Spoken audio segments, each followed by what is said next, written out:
Hi, very good morning. I'm Dr. Janak Patel, MD, General Physician. In continuity with the clinical series in cardiovascular system, today we'll be dealing with palpation and percussion part of cardiovascular system. All my video lectures are mainly for educative purpose. They will be very useful to fourth year student, even second year and third year, and they will be very useful to you in your oral exams. Because the most common cases which are being kept in your oral exam are cardiovascular, respiratory and alimentary system. These three systems most commonly, and sometimes it may be related to CNS. Even if the patient is normal, they will ask you how to examine, how to palpate for apical impulse, etc. So we'll be dealing with that particular part, that is palpation and percussion. So first part is palpation. Now, as routine, we always use the word all the finding of inspection are confirmed by doing palpation, like we mentioned in respiratory system. So, inspection finding of shape of the chest, measurements, etc. has to be done in palpation. We already mentioned in detail in respiratory system. Little word regarding a trachea. We have mentioned that position of the trachea you should examine by doing one finger method, two finger method, three finger method, and you try to identify whether the trachea is central or shifted. If there is a shift, whether it is pull or push,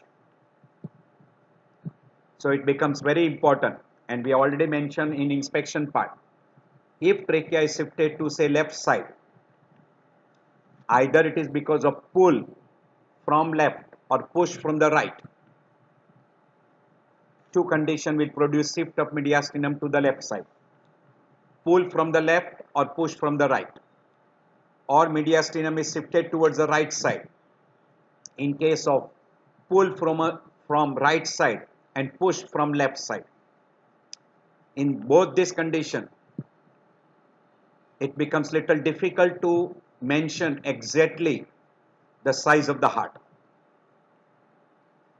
because in a normal person, apical impulse is in the mid clavicular line on the left side in the fourth intercostal space. But this is easy in case of a male. So whenever you locate the apical impulse, and location of the apical impulse, first you have to do by putting a palm on the precordium on the left side and try to locate by the finger as much small area as possible, and then you have to calculate the space, intercostal space on the left side, and then the distance in relation to the mid clavicular line, whether it is inside, whether it is on, or whether it is outside. So first I'll talk of that particular part. So when you identify that position, now you have to correlate with trachea position. So if trachea is in the center, then all the standard criteria for position of apical impulse you can utilize. But say if trachea is shifted to the left, then it is extremely difficult to mention regarding the cardiomegaly. But say if the trachea is to the right side and mediastinum is also shifted to the right side, ideally apical impulse should be close to the left border of the sternum, sternal left border. Instead of that, if it is on the mid clavicular line or inside the mid clavicular line, it indicates cardiomegaly. So that can be taken into account. But there will be few conditions where only trachea is shifted but mediastinum is not shifted. This you have to identify if there is only apical pathophysiology in respiratory system which is producing the shift of trachea either to the left or to the right side because of either push or pull. All those we have discussed in detail also in inspection, as well as we have discussed in respiratory system. Partly again we are repeating this because this will be repeatedly asked to you in your oral exams. So now concentrate well. Trachea will be shifted to left because of push from the right. Push from the right will be mainly because of the pleural pathology, that is massive fluid, maybe hydrothorax, maybe effusion, maybe empyema, maybe hemothorax, maybe chylothorax, but all has to be massive. Or because of air, total pneumothorax or tension pneumothorax.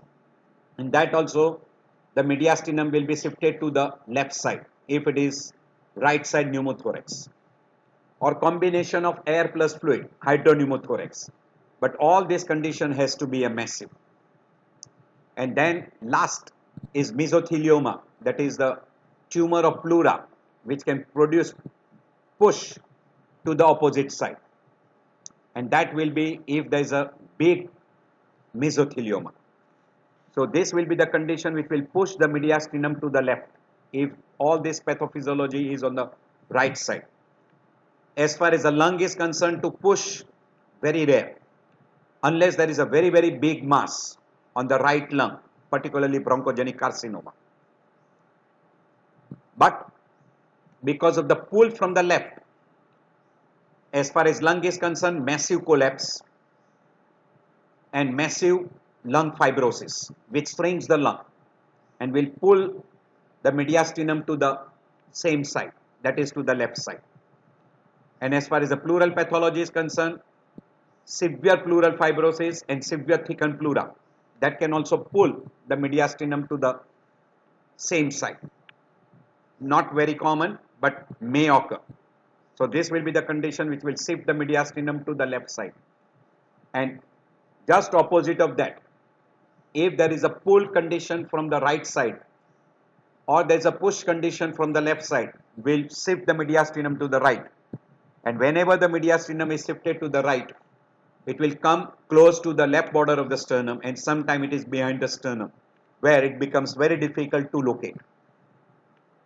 While if it is shifted to the left, the apical impulse, even in a normal person as far as heart is concerned, but as far as the lung pathophysiology is concerned, it is abnormal.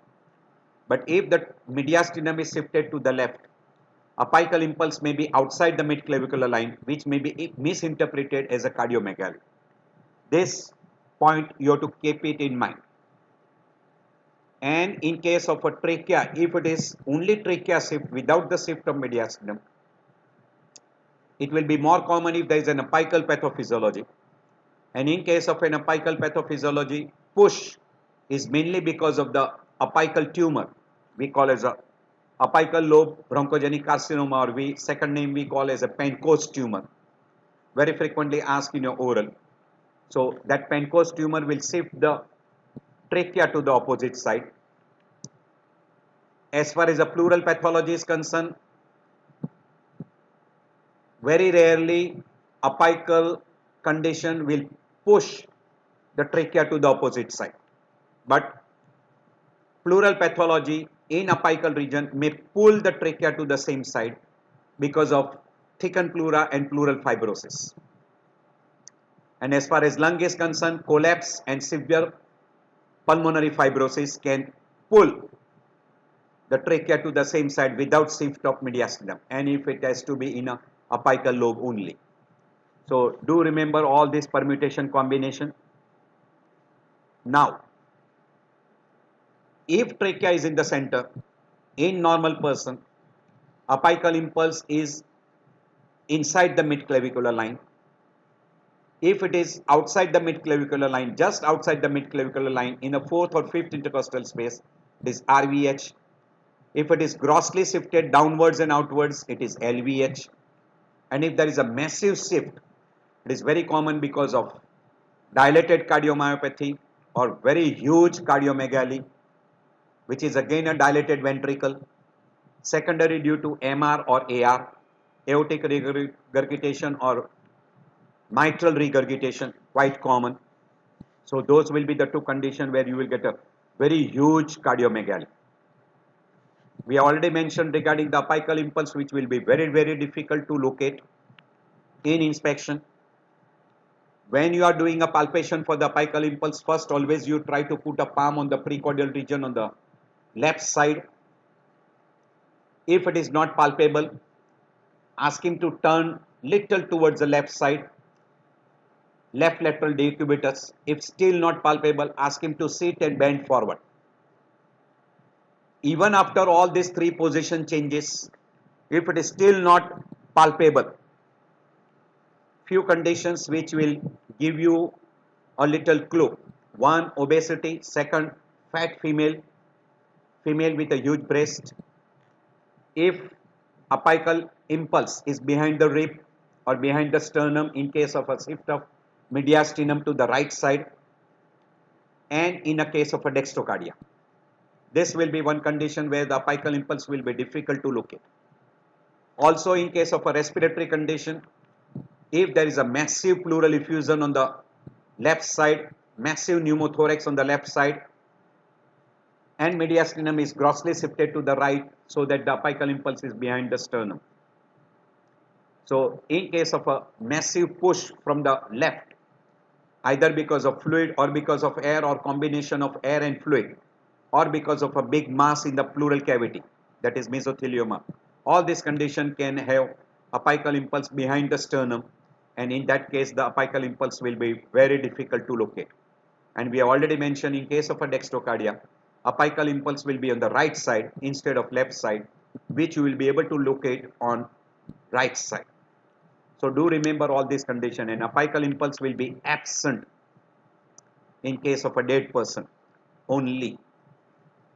Now sometimes they ask you, apical impulse is difficult to locate even if the person doesn't know how to identify the apical impulse. So do remember that. So you should know how exactly to identify the position and then correlate with the position of trachea. And whenever you are looking at the trachea without any what we call as palpation, you look at the prominence of a sternocleidomastoid. If one side sternocleidomastoid is prominent, we say that a trail sign is positive on that side, or we call trail sign is positive, indicating trachea is shifted to that side. So if right side sternocleidomastoid is prominent, it is said that trachea is shifted to the right. So right side trail sign is positive, or trail sign is positive. Now when you want to elicit the tracheal tuck, you have to hold the trachea at the cricoid cartilage. Don't try to hold it very firmly so that the person gets asphyxia. Just hold it lightly, and with each pulse, if the trachea is pulled down, that is called tracheal tuck, because of impulse on left main bronchus, which will pull the trachea down and produces tracheal tuck in case of arch of aorta aneurysm. So these are the three common things very frequently asked to you in your oral in inspection as well as palpation. Tracheal tug is only by palpation, and you can identify the position of trachea by single finger method, two finger method, and three finger method. We have discussed in detail in respiratory system. Please go through that. Now there is another thing which is very frequently asked in your oral is apex pulse deficit. So whenever you want to calculate this apex pulse deficit, first understand in any normal person, there is no apex pulse deficit. We have discussed in detail in a vital signs in examination of pulse. I am repeating again. Normally for one ventricular systole, there is one apical impulse and there is one pulse. So indirectly, apical impulse is equal to pulse rate. So apex rate is equal to pulse rate. That is normal. But suppose ventricle contracts, but there is no cardiac output, so there will be no pulse. This will call as apex pulse deficit. And this will happen classical if the ventricle contracts prematurely and ventricle is not filled up, so there is no cardiac output because it has contracted prematurely and there was no filling of ventricle. Hence, the ventricle ejection is very poor and there is hardly any cardiac output which will produce pulse. This is called apex pulse deficit. It is also called as missed bit. So to calculate the number of missed bit, the way of calculating, you don't take the advantage of another person. Don't ask the another person to calculate the pulse rate and you calculate the apex rate. Wrong technique. Always try to calculate the apex rate by stethoscope, and with other hand try to calculate the pulse. It is extremely impossible to calculate the apex rate and pulse rate simultaneously. So what is calculated is, for each apex, is there any pulse? If there is no pulse, that is we call as the apex pulse deficit. And you calculate the number of pulse deficit, or we call number of skip bits or number of escape bits or number of what we call as apex pulse deficit. So calculate the number of missed bits, and this gives you apex pulse deficit, and that is almost parallel to what we call as number of ventricular premature beat or number of premature ventricular contraction. So this is very, very important, quite frequently may be asked to you in oral. You should show them the technique and explain them. Now we have already mentioned in inspection that apart from apical impulse, no other impulse are seen, meaning when they are not seen, they will not be palpable. But if you put your palm, particularly either the finger or the ulnar side of your palm, in pulmonary area or aortic area or tricuspid area, pulmonary area is left side of second intercostal space, aortic area is right side second intercostal space, tricuspid area is the left sternal border in fourth and fifth intercostal space. In both parasternal region, that is right parasternal and left parasternal region. Palpation is done also in epigastrium, particularly at the costal angle, in suprasternal notch. Left side particularly infraclavicular region, and intercostal space posteriorly by bending forward, and then you try to palpate for the pulsation. And if you get the pulsation in the intercostal space posteriorly, that is very frequently labeled as Sussman's sign, which is characteristic of a coarctation of aorta. And if there is an abdominal coarctation, thoracic coarctation, you will have a dilated intercostal arteries which are collaterals, which becomes dilated, and you can see pulsation on inspection as well as you can palpate on intercostal space posteriorly, and that is given a name Sussman's sign.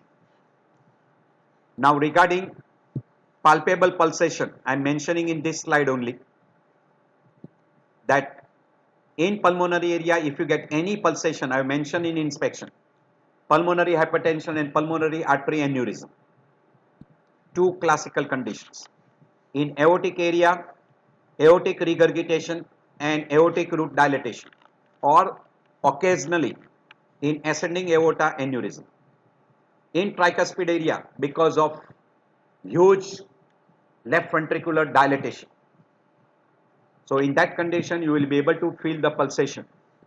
Also, it is said that if you get biventricular hypertrophy, because of RVH and LVH also, you can get a left parasternal region pulsation. And if you get in both right as well as left, it is because of BVH.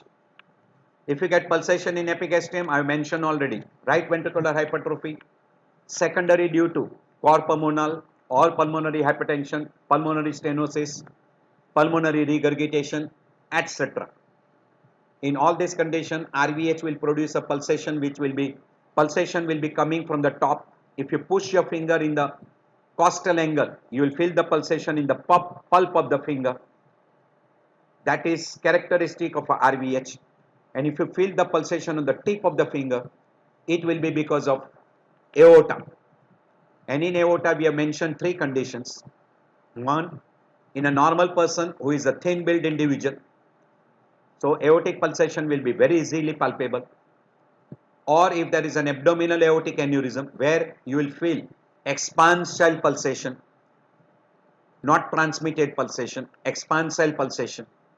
So your two fingers will be separated, and in case of a transmitted pulsation because of the lymph nodes sitting on the top of abdominal aorta, those will be transmitted pulsation. Those both finger will be lifted up but not separated. That is characteristic of pulsation in epigastric. We already mentioned the pulsation in right hypochondrium regarding liver, and that is palpable pulsation because of the liver. And in case of tricuspid stenosis, it will be a diastolic pulsation. And in case of tricuspid regurgitation, it will be systolic pulsation. Extremely difficult to confirm, but still theoretical you have to remember. And suprasternal pulsation will be classical in case of a arch of aorta aneurysm. Very rare if there is a thyroidema artery, which is an abnormal artery supplying from aorta, arch of aorta, to what we call as the isthmus part of a thyroid gland. So in these two conditions, you will get a suprasternal notch pulsation. And once in a while, you get the pulsation, very prominent pulsation on the left side, infraclavicular region. That may be in a case of a patent ductus arteriosus. So try to remember all these conditions. Now as we come to the palpable sounds, in normal person, first heart sound, second heart sound, opening snap, opening click, rub. This will be palpable only if they are very loud enough. Indirectly, opening snap, opening click and rub, they are abnormal sounds. While normal first heart sound is not loud enough to be palpable. Same thing is with the second heart sound. So indirectly, if the first heart sound is very loud, so if the first heart sound is very loud, classical example of a first heart sound which is very loud in case of a mitral stenosis and tricuspid stenosis. First component, M1 component in mitral stenosis, T1 component in tricuspid stenosis. Same thing in a second heart sound, that is A1 component because of aortic stenosis and P2 component, A2 component because of aortic stenosis and P2 component because of pulmonary stenosis and pulmonary hypertension. So in this condition, the sounds will be louder. First heart sound will be best palpable in a mitral and tricuspid area. In mitral area, you will be able to palpate the first heart sound because of the mitral valve.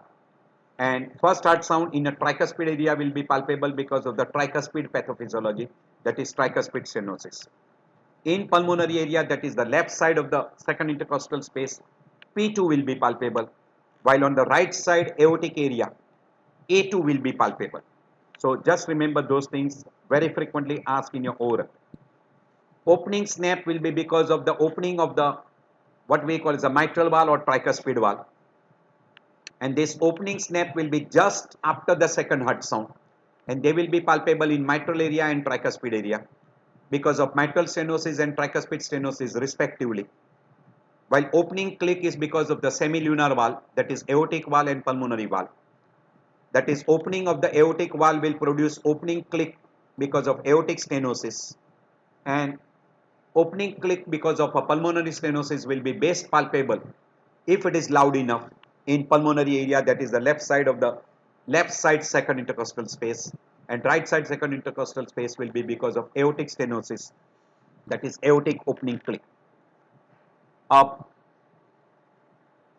Pericardial drum, if it is very loud enough, may be palpable. It will be during systole as well as diastole. Scratchy sound which will be palpable, and it will be best palpable in the base area we call as the aortic and pulmonary area rather than mitral and tricuspid area. So these are the things which you should remember in a palpation. Now we'll show you what different slides as far as swelling is concerned, like in respiratory system, site, size, shape, surface, consistency, impulse on cuffing, pulsation, tenderness, etc. As far as scar is concerned, again site, size, measurements, then any tenderness, keloid, discharge, gapping, all those things should be mentioned. Regarding pacemaker box, if it is present, you can mention regarding a pacemaker box, but while doing a palpation, see that you don't produce a damage to the pacemaker box. That should be kept in mind. And then we go to the examination of back, and in the back we look at the swelling, scar, or any dilated veins, any pulsation. In the back you will look for the Sussman sign, and also look for the deformities of spine, ribs, which can produce a deformity of the chest, and indirectly the position of trachea may change and position of apical impulse may change. So try to keep those things. Now we'll be going through some of the slides. So regarding the shape of the chest, we already mentioned, we have done in a respiratory system, we have mentioned in inspection, and also this is a part of palpation. All the finding of inspection we try to confirm, because we are now allowed to palpate, we are allowed to use the palm, and we can do measurements.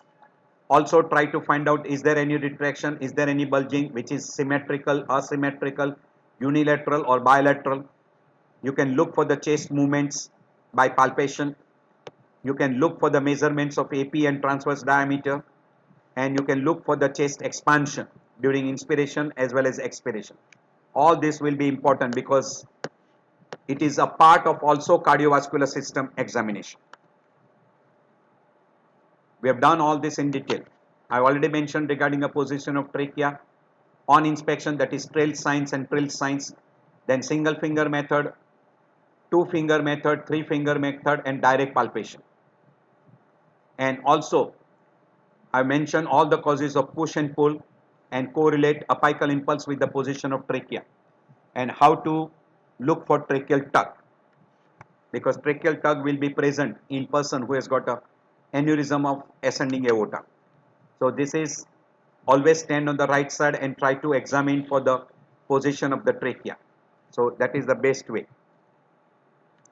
So this is a three finger method, this is a single finger method, this is a two finger method, whichever you use, but you have to find out the position of trachea. So this is single finger, this is again a single finger, this is single finger, and this is confirmation by X-ray. So if say this side trachea is prominent, so we will say that Prell sign is positive on this side. Say this side trachea is prominent, so we will say that Prell sign is positive. Now this trachea is more prominent, sternomustard is more prominent, so we will say that the Prell sign is on the right side. This is the right side of the patient, this is the left side of the patient. So there is a trachea shift to the right side, and then you mention all those different things. We have already mentioned that tracheal tug is also called as the Oliver's sign, and this is because of arch of aorta aneurysm. But tracheal tug is also possible because of downward displacement of the thyroid cartilage during inspiration in person who has got a COPD and who is having a little amount of accessory muscle of respiration working. This tracheal tug, difficult to elicit, but if it is elicitable, it is called Campbell's sign, and this you should keep it in mind. If it is because of arch of aorta aneurysm, it is Oliver's sign. If it is because of COPD, we call that as a Campbell's sign. So just remember. And if without any particular thing, if you can just hear a sound which is during inspiration, we call that as an inspiratory stridor. And this is because of an obstruction at the level of larynx, which is very frequently because of laryngeal carcinoma, foreign body which produces the spasm of vocal cords, or if is because of laryngeal edema, because of secondary due to angioedema, or because of anaphylactic shock, or other laryngeal pathology in children like croup. So do remember, all these conditions can be asked in your oral. This is the best method of palpation. Supine position, stand erect, put your palm on the precordial region, first entire palm, and then slowly try to locate by the tip of the finger, and so that you can locate the smallest area of apical impulse. So for localization of pulsation, this tip of the finger are best. For thrill and heave, the palm are the best. So try to use those palm. For first palpating the area of pulsation, you can also palpate the thrill, and you can also palpate the lift of apical impulse. In detail, we'll be mentioning regarding the apical impulse. So whenever you look for the apical impulse, locate the site, look for the character. You can identify the heaving character much better. Forceful apical impulse, you may be able to identify in second group of people. Double apical impulse is absolutely rare to palpate. Paradoxical movement of apical impulse, that is retraction during ventricular systole, will be because of what we call as a tubercular pericarditis or because of constrictive pericarditis, and that is given a name Skoda's sign, or we call Broadbent sign. Do remember that name. And whenever you are palpating at the apical impulse, we also look for the first heart sound. We look at the second heart sound. I have already shown you here. First heart sound, second heart sound, opening snap, opening click, rub. And also I've forgotten to mention here, that is we call as a palpable thrill, which is a murmur which is palpable, we call as a thrill. So if the murmur is loud enough, it will be palpable, we call palpable thrill. And at the apical region, the murmur which is produced by mitral valvular structures, that is MS and MR, will be palpable. MS will produce a diastolic thrill and MR will produce systolic thrill. So do remember these things. So thrill may be palpable, systolic in case of MR and diastolic in case of mitral stenosis at apical region. Similar way, the thrill may be palpable in aortic area, pulmonary area, and in a parasternal region on the left side because of tricuspid valve. Tricuspid stenosis, diastolic, tricuspid regurgitation, systolic.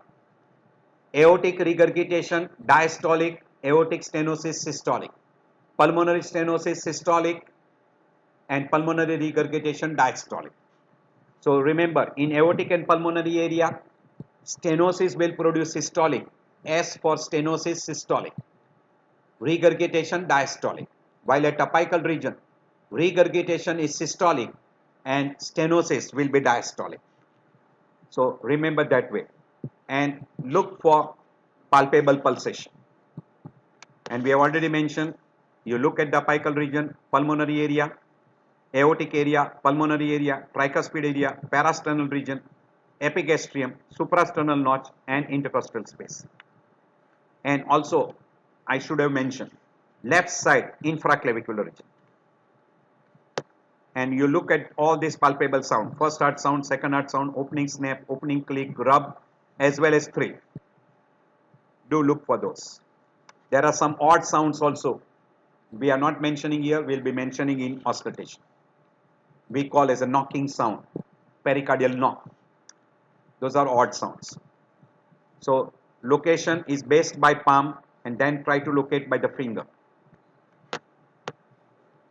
And you look for thrill, you also look for friction rub and other adventitious sound which can be palpable.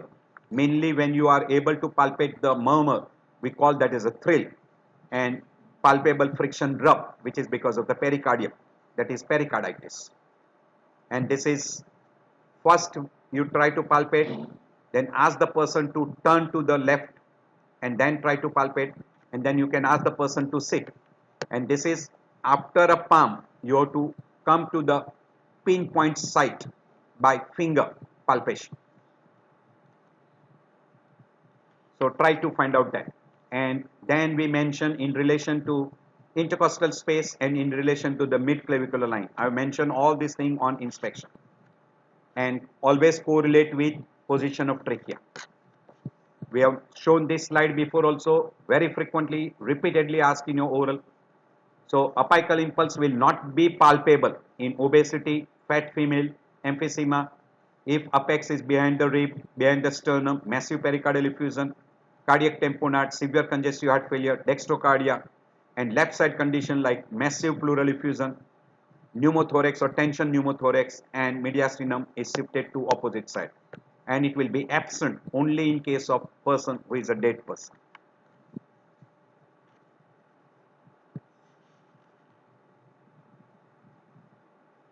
Aortic pulsation will be in a left second intercostal space, aortic will be in a right side intercostal space, pulmonary in a second intercostal space, parasternal region will be tricuspid area, at apex it is mitral area, and these are the murmur which will be palpable. We already mentioned aortic stenosis, pulmonary stenosis will be systolic, a VSD murmur which will be systolic will be best palpable in the left parasternal region. As far as MR is concerned, it will be systolic and stenosis will be diastolic, and it will be at apical region, and patent ductus arteriosus will be in a left side infraclavicular region and left second intercostal space, which will be systolic as well as diastolic in patent ductus arteriosus. Friction rub we have already mentioned, it will be to and fro, means during systole as well as diastole. The importance part, it will be best heard in a supine posture.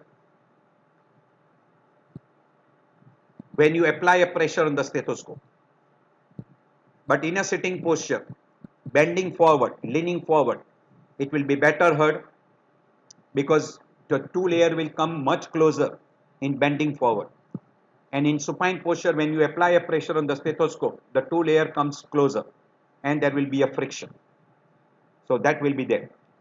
If there is a friction in the lateral side of the precordium, and if the person holds the breath, the rub does not disappear, it is pleuropericardial rub, so do remember that.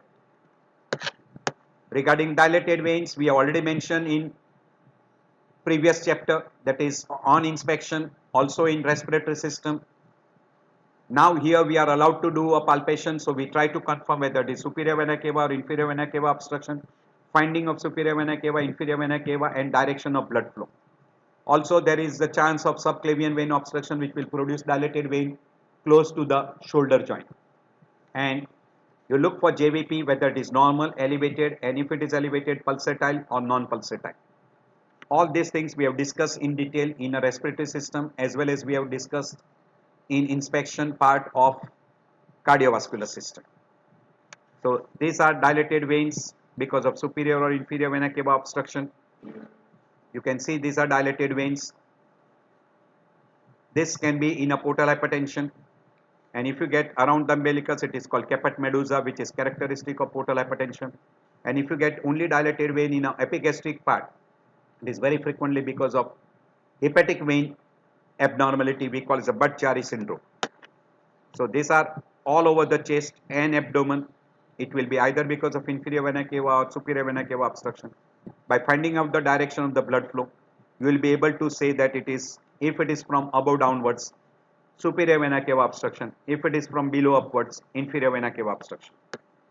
In case of superior vena cava obstruction, apart from that, you will also have a dilated veins over the upper limb,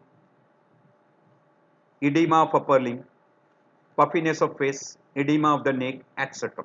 These are additional characteristic finding of a superior vena cava obstruction. And direction of the blood flow you can identify by two-finger method. So try to identify that. Regarding swelling, site, size, shape, surface, impulse on cuffing, pulsation, color, tenderness, etc. All those things should be mentioned. And if there is a hard material seen below the clavicle, then that is a pacemaker box. So look for that.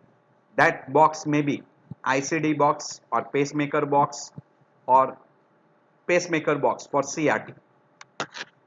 Regarding scar, site, shapes, or we call size by measurements, you will see the scar, mid-sternal scar, intercostal scar, CABG, drainage scar, burns, branding mark, injury marks, etc.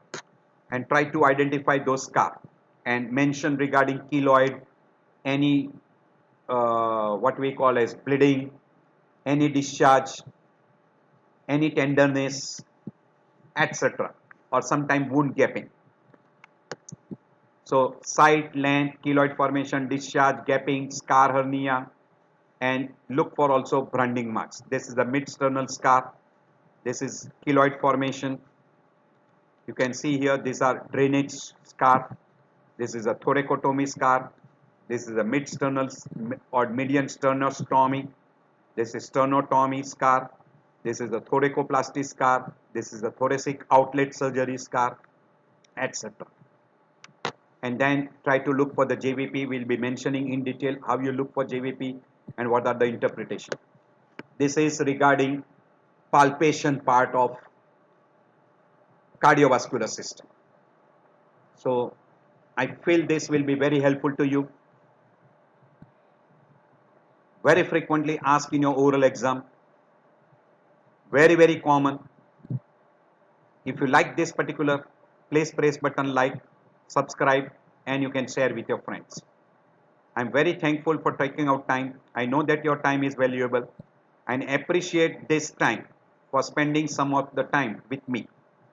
So I end my lecture here and we'll see you in next lecture, that is on percussion.